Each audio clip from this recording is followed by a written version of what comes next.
Brought to you by NBC bearing, भारताची पहिली bearing उत्पादक। सर, आज वंताराला घेऊन एक महत्त्वाची सुनावणी झाली आहे। नेमका हा कोणता पिटिशन आहे? कारण की दोन संदर्भात सुप्रीम कोर्टात सुरू आहे। बघा, वंतारा संबंधी जया सुकीन म्हणून एक ॲडव्होकेट आहेत, त्यांनी मागच्या महिन्यात एक पिटिशन दाखल केली होती वंतारा संबंधी। त्याच्यात त्यांचं म्हणणं होतं की वेगवेगळ्या प्राण्यांना चुकीच्या पद्धतीने वंतारामध्ये नेण्यात येत आहे।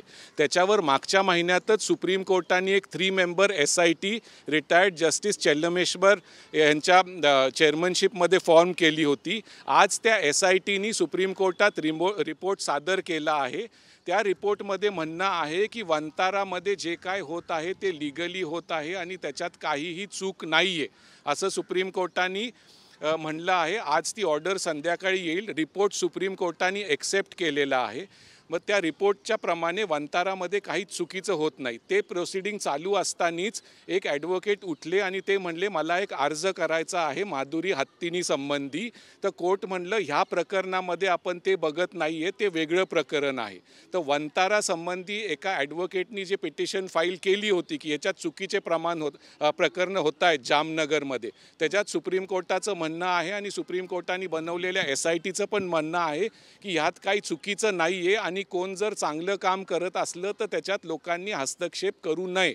आता माधुरी हत्तीनीचा विषय आज प्रयत्न केला कोणीतरी काढायचा। कोर्ट म्हणलं ह्या प्रकरणात आम्ही ह्या मॅटरमध्ये जात नाही आहे। माधुरी हत्तीनी विषयाचा पुनर्विचार याचिका जे राज्य सरकार फाईल करणार आहे आणि मठ फाईल केलेलं आहे ते प्रकरण वेगळं आहे। पण ओव्हरऑल वंताराचं जे प्रकरण होतं त्याच्यात SITचा रिपोर्ट सुप्रीम कोर्टाने एक्सेप्ट केलेला आहे। सर, या संदर्भात वकिलांचं असंही म्हणणं होतं की या प्रकरणाचा रिपोर्ट जो आहे तो डिस्क्लोज करू नये, समोर आणू नये, असंही त्यांनी सुनावणी बघा, कोर्टासमोर त्रिसदस्यीय SITनी रिपोर्ट कोर्टाला दिलेला आहे। वंताराच्या वतीने हरीश साळवे आणि केंद्र सरकारच्या वतीने तुषार मेहता अपियर झाले। कोर्ट म्हटलं की SITचा रिपोर्ट तसा आम्ही आमच्या ऑर्डरमध्ये इन्कॉर्पोरेट करतो। तर हरीश साळवे आणि तुषार मेहतांचं म्हणणं होतं की एकदम पूर्ण रिपोर्ट तुम्ही नका करू। कोर्टाचं म्हणणं आहे की हे प्रकरण वंताराबद्दलचं आता संपलेलं आहे। संध्याकाळी जी कोर्ट ऑर्डर येईल वेबसाईटवर त्याच्यात जे काय कोर्टाला म्हणायचं आहे आणि जे काय त्रिसदस्यीय कमिटीचा रिपोर्ट आहे त्याचे कुठले अंश त्या ऑर्डरमध्ये टाकायचे ते कोर्ट ठरवेल। त्यामुळे वंताराचं प्रकरण सुप्रीम कोर्टाचं म्हणणं आहे हे प्रकरण संपलेलं आहे आणि SIT प्रमाणे तिथं काहीच गैर होत नाही।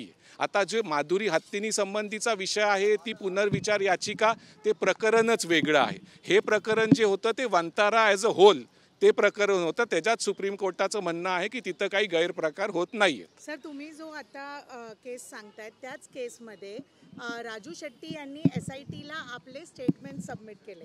महाराष्ट्राच्या संदर्भात हे सांगितलं गेलं की वंतारामध्ये नुसतं माधुरी हत्ती नाही तर 2-3 असे केसेस झालेत जे एलिफंट वंताराला गेले आणि त्यांच्या डेथ झाल्या। हो, पण आता SITचा रिपोर्ट तो त्रिसदस्यीय SITचा रिपोर्ट पब्लिक झालेला नाहीये, तो फक्त कोर्टासमोर होता।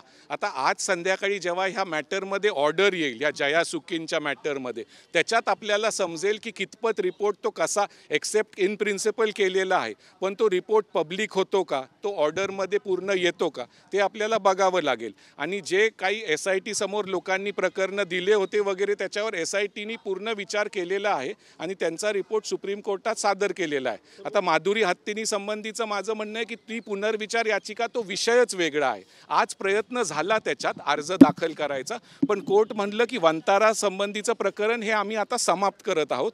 त्रिसदस्यीय कमिटीचा रिपोर्ट आमच्याकडे आलेला आहे आणि संध्याकाळी आमची ह्याच्याबद्दल फायनल ऑर्डर आहे। ओरली कोर्टाने सांगितलं की वंतारामध्ये काहीच चुकीचं होत नाहीये असं सुप्रीम कोर्टाला वाटतंय त्रिसदस्यीय SITच्या कमिटीच्या रिपोर्टवरून। वप विधेयकासंदर्भात आज कोर्टानं अंतरिम निर्देश दिलेले आहेत। साधारणतः कोर्टाच्या निर्देशामध्ये कोणते प्रमुख मुद्दे जाणवतात? बघा, वक्फ जो ॲक्ट पास केला होता, वक्फ ॲक्ट, त्याच्याविरुद्ध बरेच all India Muslim law board, Owaisi असे बरेच लोक, मुस्लिम समाज संघटना, मुस्लिम समाजाचे लोक हे सुप्रीम कोर्टात गेले होते. तर त्यावेळेस तत्कालीन justice Sanjeev Khanna, chief justice, यांनी एप्रिलमध्ये सांगितलं होतं, जस्टिस संजीव खन्नांनी, की आम्ही ह्यातले प्रोव्हिजन स्टे करत आहोत, सुप्रीम कोर्ट ह्याच्यावर विचार करेल. त्याप्रमाणे जस्टिस गवई आणि जस्टिस मसी यांच्या खंडपीठाने मेमध्ये 3 दिवस हे प्रकरण ऐकलं. आणि आजची जी वक्फ संबंधी ऑर्डर आहे ती पण इंटेरिम ऑर्डरच आहे, ही फायनल ऑर्डर नाही आहे. ते प्रकरण पुढे चालत राहील, त्याच्यात आर्ग्युमेंट्स होत राहतील. पण सुप्रीम कोर्टाचं म्हणणं आहे की 4 ते 5 इम्पॉर्टंट प्रोव्हिजन्स आहेत ते सुप्रीम कोर्टाने पॉज केलेले आहेत, तात्पुरते पॉज केलेले आहेत. सुप्रीम कोर्टाचं म्हणणं आहे की जो पूर्ण ॲक्ट आहे वक्फ ॲक्ट, त्याच्यात आम्हाला काय पूर्णपणे तो अनकॉन्स्टिट्युशनल नाही आहे. 4 ते 5 त्यातले प्रोव्हिजनवर आम्ही स्टे देत आहोत. आता ते 128 पानाचं जजमेंट आहे, त्याच्यात काही मेन मुद्दे काय सुप्रीम कोर्टाने तुर्तास त्याच्यावर स्थगिती दिली आहे. ॲक्टप्रमाणे काय होतं, डिस्ट्रिक्ट कलेक्टरला पूर्ण पॉवर होते की डिस्ट्रिक्ट कलेक्टरनी जर ठरवलं की एखादी वक्फची जमीन आहे आणि ती सरकारला घ्यायची आहे तर डिस्ट्रिक्ट कलेक्टर ते अक्वायर करू शकतात. तर सुप्रीम कोर्टाने सांगितलं आहे तसं होऊ शकत नाही, त्याच्यात कायदेशीर प्रोसिजर फॉलो व्हायला पाहिजे. हा एक प्रोव्हिजन आहे, तो सुप्रीम कोर्टाने वक्फ ॲक्टचा पॉज केलेला आहे. त्याच्यावर स्थगिती, अंतरिम स्थगिती, ही अंतरिम ऑर्डर आहे, फायनल ऑर्डर नाही आहे. आता त्याच्यात एक असं म्हणणं होतं की सरकारचं म्हणणं होतं की जी वक्फ काउन्सिल आहे किंवा वक्फ बोर्ड आहे त्याच्यात नॉन मुस्लिम मेंबर पण असतील. तर सुप्रीम कोर्टाने सांगितलं आहे की 3पेक्षा जास्त वक्फ काउन्सिलमध्ये आणि 4पेक्षा जास्त 22 पैकी वक्फ बोर्डात नॉन मुस्लिम नसावेत, ते रिस्ट्रिक्टेड असावेत. आणि एक सरकारचं म्हणणं होतं ॲक्टमध्ये की जो प्रॅक्टिसिंग मुस्लिम समाजाचा माणूस आहे, जो 5 वर्ष मुस्लिम आहे, तोच वक्फ बनवू शकतो. तर कोर्टाचं म्हणणं होतं हे तुम्ही कसं ठरवणार की एखादा माणूस प्रॅक्टिसिंग मुसलमान 5 वर्षासाठी आहे का नाही हे ठरवू शकत नाही. तर त्या प्रोव्हिजनवर पण स्टे आलेला आहे. कोर्टाने असंही म्हणलं आहे की वक्फ बोर्डचे जे CEO असतील, जास्तीत जास्त तुम्ही प्रयत्न करा की तो मुस्लिम समाजाचाच माणूस असायला पाहिजे होतं. ॲक्टमध्ये ते वेग होतं, त्याच्यात नॉन मुस्लिम पण बनू शकत होता. कोर्टाने सांगितलं प्रयत्न व्हायला पाहिजे की तो मुस्लिम समाजाचाच पाहिजे. आणि वक्फ डिस्पोजेस नाही होणार. ॲक्टप्रमाणे काय होत होतं, बऱ्याच ठिकाणी वक्फ प्रॉपर्टी डिस्पोजेस होणार होत्या आणि डायरेक्ट त्याच्यावर हे रेव्हेन्यू रेकॉर्ड चेंज करून त्याच्यावर सरकार त्यांचा ताबा घेणार होता. तर कोर्टाने सांगितले जोपर्यंत ट्रायब्युनल किंवा हायकोर्ट ह्याच्यावर डिसिजन देत नाही तोपर्यंत डिस्पोजेस केलं जाणार नाही. आणि वक्फ बाय युजर संबंधी कोर्टाने इंटरफिअरन्स करायचं थांबवलं आहे. वक्फ बाय युजर संबंधी त्यांनी म्हटलं आहे की त्याच्यात आम्ही इंटरफिअर करणार नाही. कोर्टाचं म्हणणं होतं 1923 मध्ये जो वक्फ ॲक्ट झाला त्याच्यात तुम्हाला तुमचं वक्फ रजिस्टर करायचं होतं. ज्यांनी आता 102 वर्ष वक्फ रजिस्टरच केलं नाही त्यांना आम्ही काय रिलीफ देऊ शकत नाही. तर हे काही 4 ते 5 प्रोव्हिजन्स आहेत वक्फ ॲक्टमधले जे कोर्टाने तात्पुरती त्याच्यावर स्थगिती दिली आहे. आता इथून पुढं पण ह्याच्यावर विस्तृत सुनावणी होणार आहे, पण कोर्टाने स्पष्ट केलं आहे की पूर्णपणे आम्ही हा ॲक्ट अबॉलिश करणार नाही आहे. 4-5 प्रोव्हिजन्सवर कोर्टाने स्थगिती दिली आहे. सरकारला सांगितलं आहे की ह्याच्यावर तुम्ही विचार करा.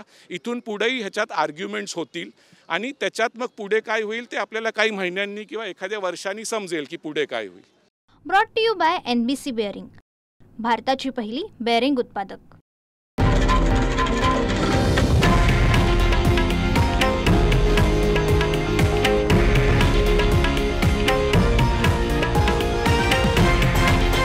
हे आहे देशातील नंबर 1 न्यूज नेटवर्क आणि आपण पाहत आहात TV9 मराठी, एकमेव.